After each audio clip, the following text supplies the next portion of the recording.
आगामी लोकसभा चुनाव की घोषणा होने में कुछ ही दिन शेष बचे हैं। आजमगढ़ लोकसभा सीट से सपा प्रमुख अखिलेश यादव के लड़ने की अटकलों के बीच भारतीय जनता पार्टी के घोषित उम्मीदवार दिनेश लाल निरहुआ ने उन्हें हराने की खुली चुनौती दी है। पिछले उपचुनाव के विजेता दिनेश लाल यादव का दावा है कि 19 का हार का बदला इस बार तय है। पिछले चुनाव में सपा प्रमुख ने मुझे जरूर हरा दिया था क्योंकि उसे उस समय बसपा का साथ था। अब यह साथ उन्हें मिलने वाला नहीं है। दलित मतदाता भारतीय जनता पार्टी को वोट करता आया, इस चुनाव में भी वोट करेगा। किसी के बसपा छोड़ देने से उसका वोट नहीं चला जाएगा। पिछले आम चुनाव में जनता ने सपा प्रमुख को मौका दिया था, लेकिन उन्होंने 4 साल तक कोई काम नहीं किया। उपचुनाव में हमें जनता ने 1 साल का समय मांगा था, जनता ने मुझे मौका दिया। प्रधानमंत्री और मुख्यमंत्री जी की सफल नेतृत्व में आजमगढ़ में 1.5 सालों के अंदर 50 साल का काम हुआ। यहाँ कई सालों से गोरखपुर और बनारस को जोड़ने की मांग हो रही थी, जिस पर काम शुरू हो गया। जिले को पूर्वांचल एक्सप्रेसवे से जोड़ा गया। महाराजा सुहेलदेव विश्वविद्यालय, संगीत महाविद्यालय जैसे कई बड़े काम को पूरा किया गया। आजमगढ़ रेलवे स्टेशन का नवीनीकरण और एयरपोर्ट पर 19 सीटर विमान की उड़ान शुरू होने वाली है। अब आजमगढ़ में रिंग रोड बनाने की प्रक्रिया भी शुरुआत कर दी गई है। उन्होंने दावा किया है कि यहाँ की जनता अब जान चुकी है कि सरकार के साथ रहने में विकास कार्य तेजी से होते हैं, इसलिए इस बार फिर मुझे जनता 5 साल का समय देगी ताकि विकास कार्य न रुक सके। एक प्रश्न के जवाब में सांसद दिनेश लाल निरहुआ ने कहा कि इस बार के चुनाव में यादव मतदाता भी भरपूर मतदान करेंगे। जिन लोगों को योजनाओं का लाभ मिला है वह लोग भी हमारे साथ है। ग्राम प्रधान, बीडीसी, जिला पंचायत सदस्य के साथ मिल रहा है। जनता ने समाजवादी पार्टी का साथ छोड़ दिया है क्योंकि मोदी और राम का विरोध करते करते देश का विरोध करने लगे हैं। कोरोना काल में इन लोगों ने वैक्सीन का विरोध किया था। कहते हैं कि मोदी वैक्सीन है और उन लोगों ने लगवाने का दुष्प्रचार किया।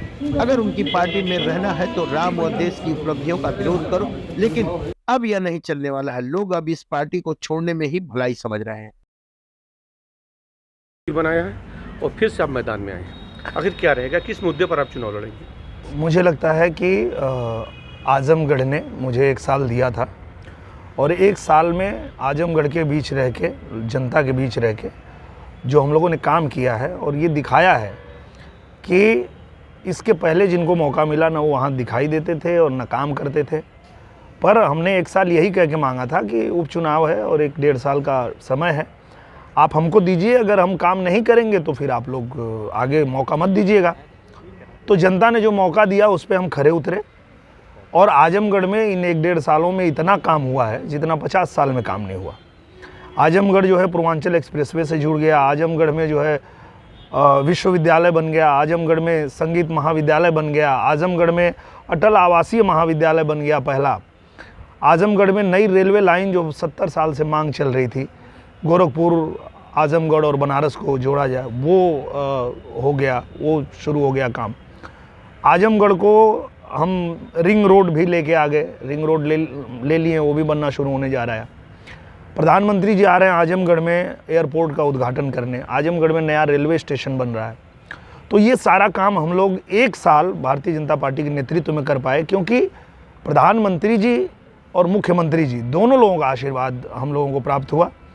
तो मुझे लगता है कि आजमगढ़ की जनता ये देख रही है कि सरकार के साथ जब रहते हैं तो कितना तेज़ी से विकास होता है, कितना काम होता है, और जब आप सरकार के विरोध में होते हैं तो आपका सांसद हो या आपका विधायक हो वो बिना काम का होता है, उसका कोई मतलब नहीं होता है। और ये चुनाव प्रधानमंत्री जी का चुनाव है। नरेंद्र मोदी जी फिर से 400 सीट जीत के इस देश के तीसरी बार प्रधानमंत्री बनने जा रहे हैं। तो आजमगढ़ भी प्रधानमंत्री जी के साथ रहेगा, सरकार के साथ रहेगा, और ये जो विकास जिस तेज़ी से हो रहा है ये और तेज़ी से हो, इसके लिए 5 साल एक बार फिर हम जनता से मांग रहे हैं। दिनेश जी, लेकिन कैसे, ये तो हाँ, ये अचरज करने वाली बात है। अचरज नहीं, आप एक काम करिए, आजमगढ़ के गांव-गांव में जाइए और सर्वे करिए। आज आजमगढ़ में जितने यादव प्रधान हैं, जितने यादव बीडीसी हैं, जितने यादव ब्लॉक प्रमुख हैं, वो सब मेरे साथ आ रहे हैं। आने का कारण भी यही है कि उन्होंने देखा कि भाई नेताजी ने सदन के अंदर कह दिया कि हम जानते हैं कि हम तो प्रधानमंत्री बनेंगे नहीं, हमारी पार्टी तो आएगी नहीं, तो जो नरेंद्र मोदी जी हैं यही फिर से प्रधानमंत्री चुन के आए क्योंकि ये पूरे देश को साथ लेके चलते हैं। ये बात जब नेताजी ने सदन के अंदर कहा था तो पूरे देश को समझ में आ गया, खाली अखिलेश जी को समझ में नहीं आया। और अखिलेश जी उसी नरेंद्र मोदी जी के खिलाफ बात करते रहे, षड्यंत्र रचते रहे। वो चाहे कि हम अपना महागठबंधन बना के रोक लें, पर नहीं रोक पाए। तो ये चीज़ भी देश ने देखा है। उसके बाद सबसे बड़ी बात, आज देखिए उनको जो मौर्य है, उनका क्या नाम है पूरा, जो छोड़ के चले गए अभी, स्वामी प्रसाद मौर्य, क्यों छोड़ के चले गए? उनको पता है कि अगर समाजवादी पार्टी में रहेंगे तो अखिलेश यादव को खुश करने के लिए राम का विरोध करो, रामायण का विरोध करो। तो ये सबसे बड़ा मुद्दा है। यादव जो होते हैं, आपको मैं बता दूं कि भगवान कृष्ण के वंशज हैं यादव, और भगवान कृष्ण ने कहा था कि जब जब इस धरा पे धर्म की हानि होगी तो उसकी रक्षा करने के लिए मैं आऊँगा, स्वयं आऊँगा, ऐसा कृष्ण भगवान ने कहा था। और उन्हीं के वंशज के अगर लोग कितना दिन तक राम का विरोध कर पाएंगे, कितना दिन तक अपने धर्म का विरोध कर पाएंगे? उनके मन में जब आत्मग्लानि हुई है तो उनको समझ में आ गया कि नहीं, ये आदमी का पता नहीं क्या मोटो है, ये क्यों अपने धर्म के खिलाफ बात करता है, ये क्यों मोदी जी का विरोध करते करते देश के विरोध में उतर जाता है। तो इसलिए जो है उनको भी ये समझ में आया है कि अब अगर हमको अपने धर्म की रक्षा करनी है, हमको अपने पहचान की रक्षा करनी है कि यादव मतलब अपने धर्म का रक्षक होता है, यादव मतलब देशभक्त होता है, और आपके राजनीति के चलते कहीं ना कहीं उसको कभी देश के खिलाफ बात करते हैं, कभी धर्म के खिलाफ बात करते हैं। तो ये रीजन है कि यादव जो है वो उनको छोड़ के आ गया है। जवाब प्रधानमंत्री जी ने दिया कि इस देश का एक एक व्यक्ति उनका परिवार है, 140 करोड़ की जनता जो है वो मोदी जी का परिवार है, और उसी के लिए वो जीते हैं, उसी के लिए अपना पल पल खपाते हैं। और उसको हम लोग रोज देखते भी हैं कि किस तरह से वो देश के लिए अपना एक एक क्षण, एक एक पल जो है वो खपा रहे हैं।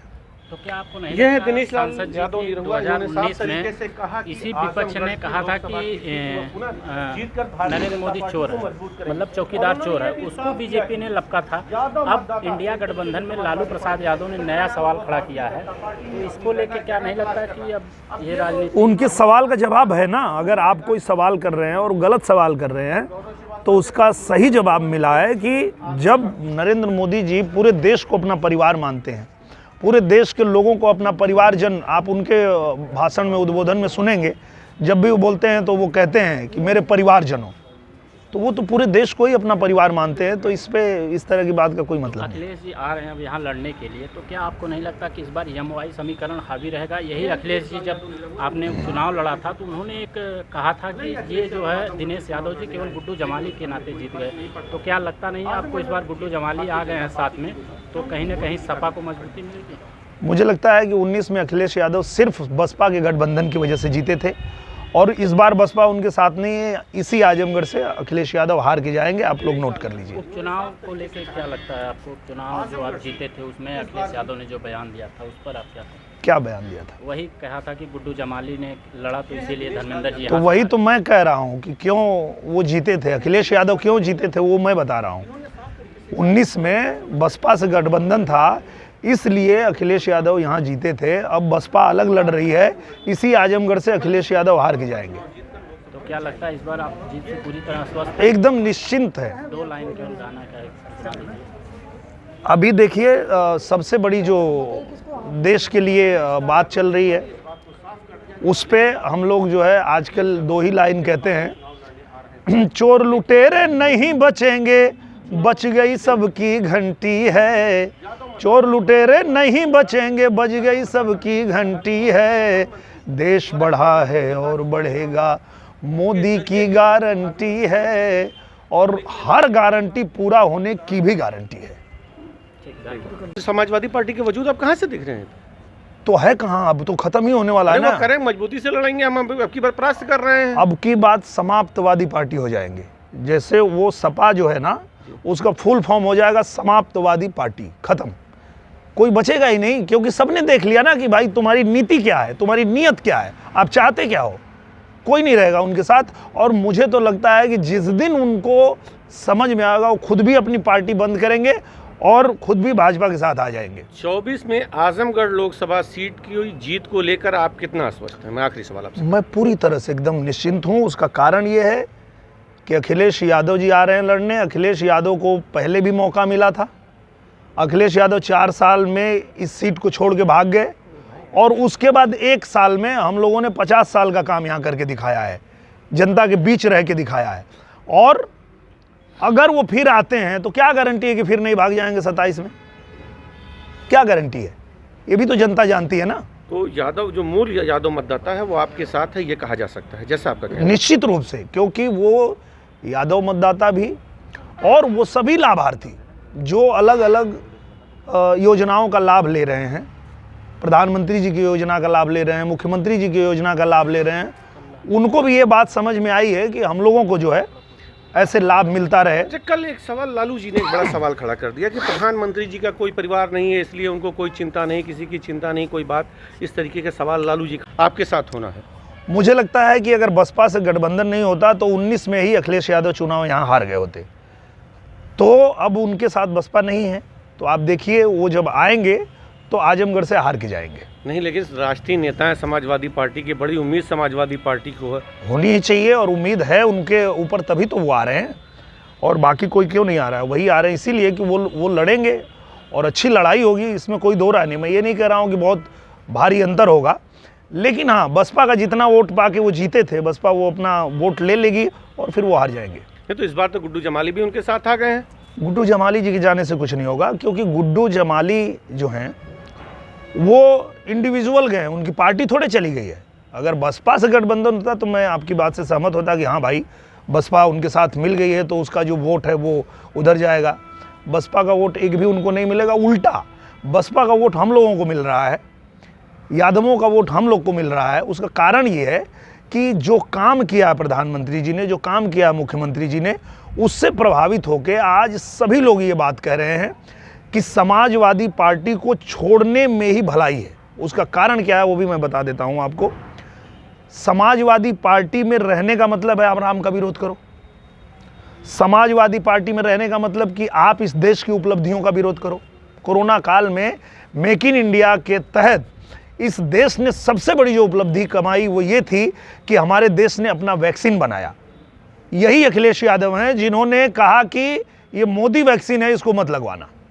इतना गैर जिम्मेदाराना बात करने वाला आदमी मुझे लगता है कि हमारे प्रधानमंत्री जी से टक्कर लेना चाहता है तो जीवन में नहीं ले पाएंगे। हाँ बोलिए दिनेश जी, एक बड़ा सवाल आपने कहा कि यादव